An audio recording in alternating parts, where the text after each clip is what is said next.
Hello and welcome to this video. My name's David Thorne. In this video we're going to be talking about Firebase's real-time database and especially how to use the observe function to observe the different events that go on in the database, and also the property that it provides you, which is the data snapshot.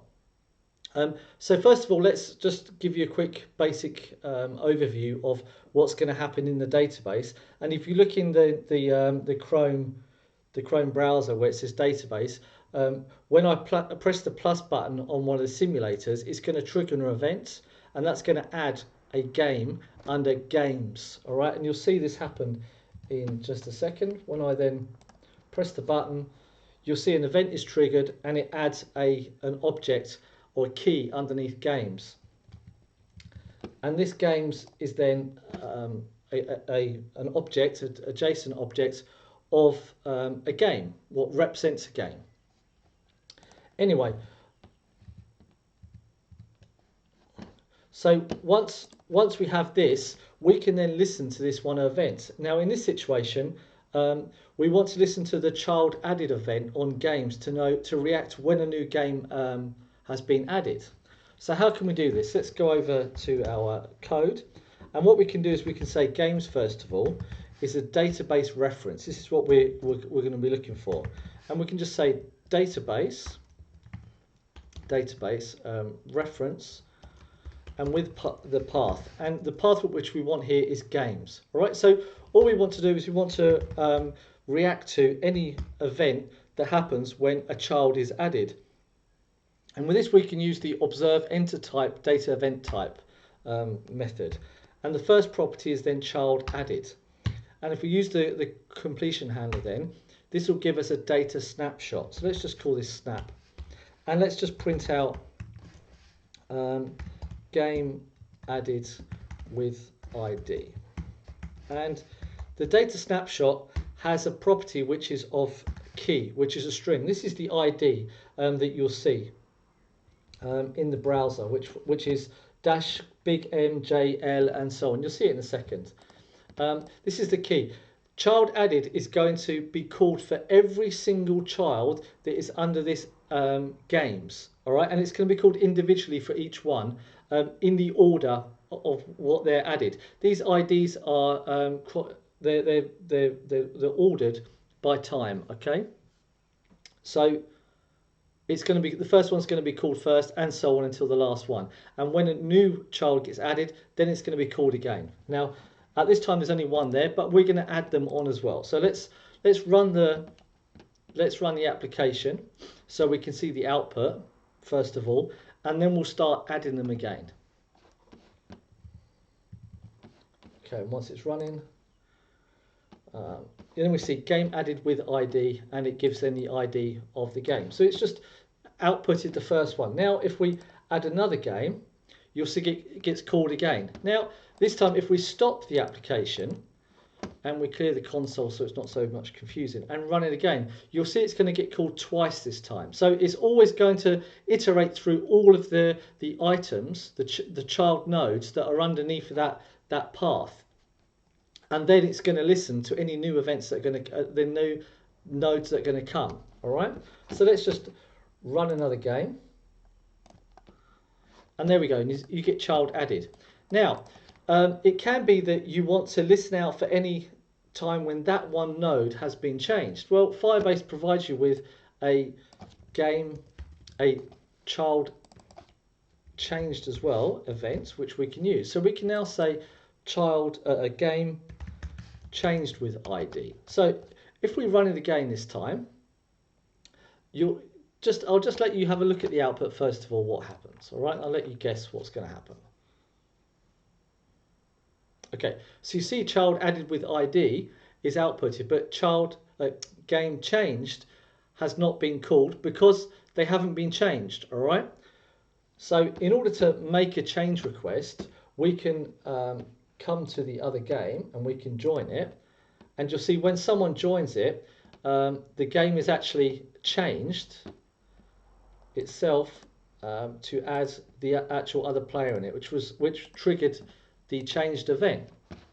Now if we then do another move on here and you'll see that it gets called again in a second, and there it gets called again. All right, and if we run it again on the other simulator, it gets called again, and we keep going, it keeps getting called. All right, so this is handy for you to be able to react to changes in the database, and these are real-time changes, which means that it's getting broadcast to all of the listeners and all of the devices at the same time.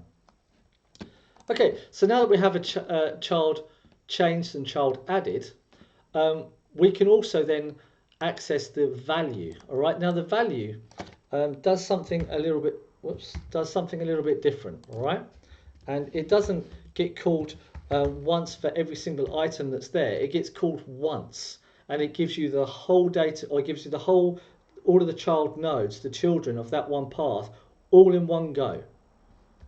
So let's just say value, and we can say snap here, and then we can say value for games. All right, and if you just trust me here, and we just print out value, and you'll see what gets outputted.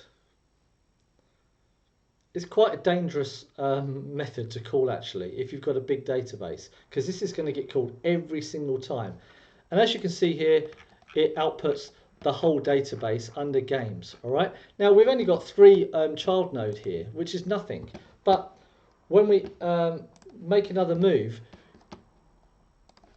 you'll see that it gets outputted again, and we do it again. You'll see the whole database gets outputted every single time. So it's really quite a dangerous event to listen to if you've got a big database, because it's going to get fired at you every single time. That's why it's better to just use the changed, the child added or the child changed or child removed events. Now there are times when you want to listen to this. Now if we take an ID, for example, and rather than just listen to all of the games, we can then say games, and we'll just listen to one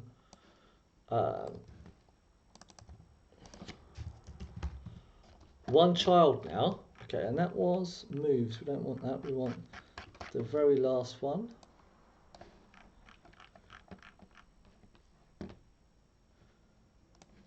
This one here is what we want. Okay, now we're only listening to changes on the very last game, this one that ends with 6PJ. So once it's been outputted, it'll output the whole game there. And now we'll do another move. So let's remove this. And every single time a change happens, you see you get notified of this. But did something wrong here?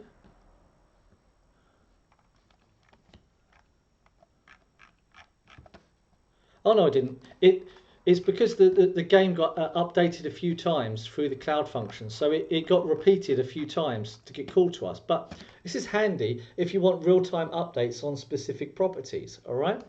Okay, so that's now value. Obviously, child removed is as you see when in the database here, I'm creating a move item. So let's just listen to moves now. Let's just change this to move. And this is then move, and let's delete this and come here, and so let's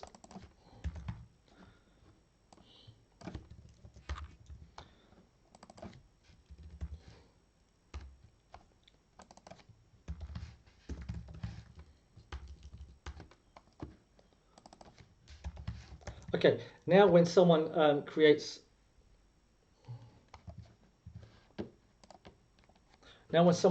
a move, this listener is going to be listened out for when it's added and when it's also removed. So you know when the move has been removed. So let's run this again.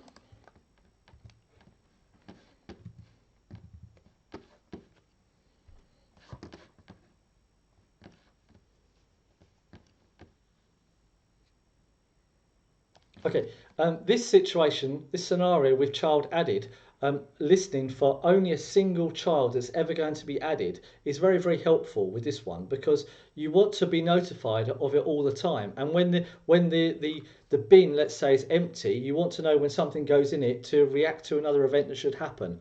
And this is the way I've done it.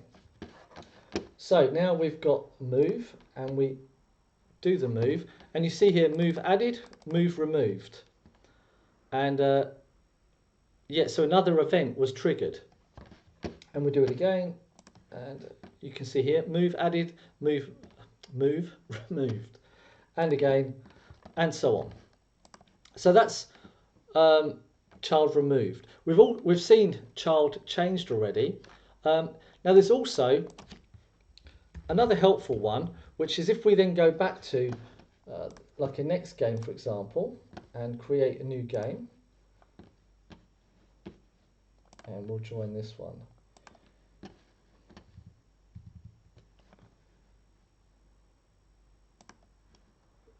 Let's get the ID, and let's go games once again.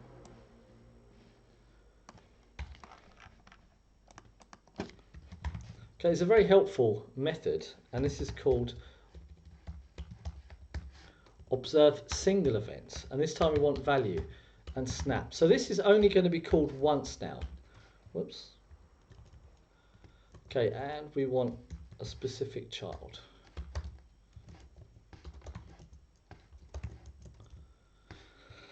Oh, David. Okay, this one's only ever going to be called once. Now it can be a bit of a dangerous method as well, because if you've got persistence enabled, it will be very lazy and it won't retrieve what's remote there. It'll only give you back what it's got in the cache already. So let's print here game state looks like this. And let's print this out. All right, so let's run this now, and you'll notice that it will get called once, but once we do all of these moves now on the game, it's not going to get called anymore. Okay, so we've got game state looks like this, and it's there. So let's now remove the console and let's do a move. And as you can see, it doesn't get called again. All right, and no matter how often we play this game or we do moves on it, it's not going to get called anymore, which is helpful for you if you just want to retrieve the initial state of your data. Now, what you should do now from here is that, say, if you want to listen to any changes to it now you can come to the reference and we can observe, whoops, we can observe the state now, like when it's changed. So now we can say changed snap, game state changed, and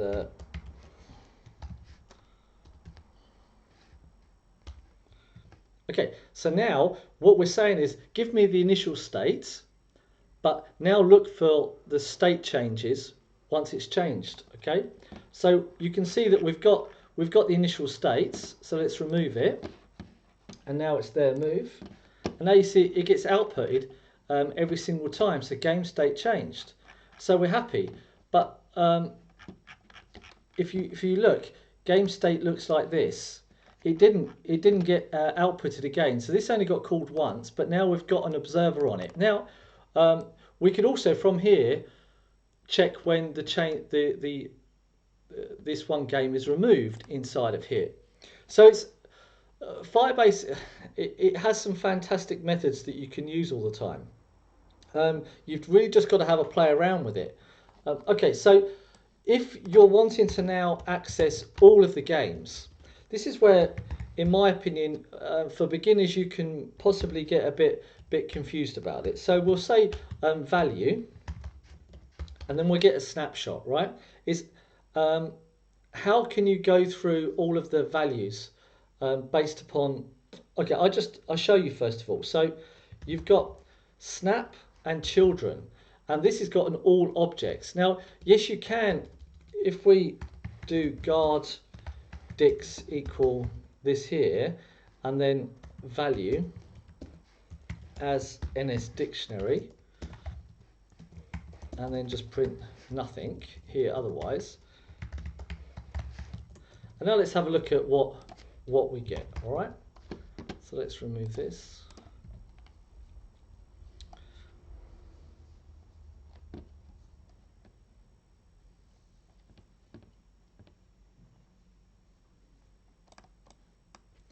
And it's running, and you don't get anything, right?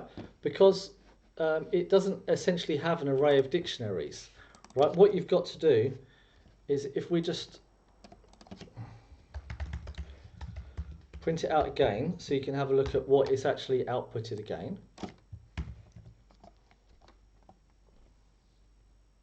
I'm going to show you how I get round this, all right? It might be wrong, but I get it round it like this. So now you've got an object, right? So you've got a dictionary with some keys and so on in it as well. So it's not an array of dictionaries. It's a dictionary, all right? So if we output it again, but this time we'll do value as dictionary. And let's remove this. This time it should work because it is a dictionary. All of the IDs are the keys, and then their children nodes, their values, are more dictionaries. And you see, this works just fine. But now you want to be able to loop through the values. Now you've got to start messing around. So I find it's better to do it another way, all right? And what I do is I say dix is equal to like this, and I say snap children all objects, and then I say compact map, and then 0 or $0 as data snapshot, because they are. And now we've got snaps, and now we can say dix is then snaps, and here we can say once again compact map value as NS dictionary, and now we've got dictionaries. All right, so now we can use dictionaries exactly the way that we wanted it, and we haven't actually done that much work. So let's run it again, and we get what we want. So yes, it was 2 lines of code, but it assisted us to turn it into the dictionaries that we need. And now you can see we get all of the dictionaries that we wanted. All right, so we're happy. So this is the way that you can do it, right? So if you've got to do decoding and encoding, or in this situation decoding of an object, then this is the way you should do it from here, by then converting that to data and then giving it to a decoder and so on, decoding it as an array of your codable, whatever it is, the struct that you may have. Okay, so this is value. Now this dot value is going to get triggered every single time. So if we remove this as well and come here, it will get triggered again, and we remove it from here and do another move, it will get triggered again, up until you decide you don't want this data anymore. Now it can be that you've finished and you don't want to hear this data anymore. So there's a couple of ways of getting around this.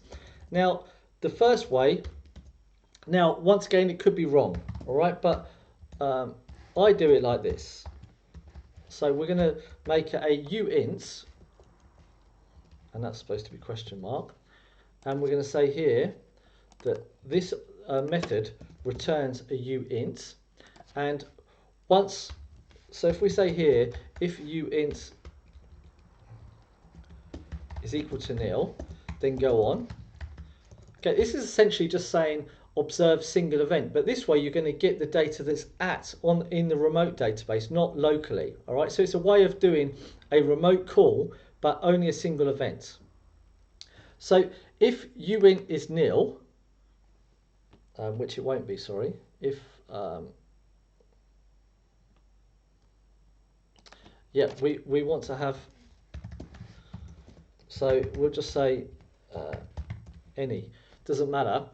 We want to have if data is nil, okay, then continue on. And once we do continue on, we set data is equal to true. It doesn't matter what it's going to be. We just want to make sure this doesn't get called again.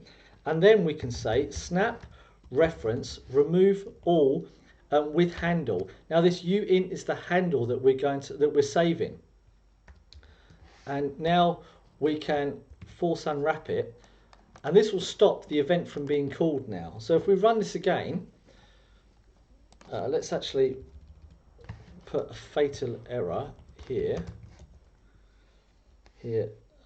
Actually, we won't do a fatal error because it will just crash. We want to see how many times it does get called. This should not be called anymore. All right, and we'll return. Okay, and now run this. I hope you can find some way of understanding this.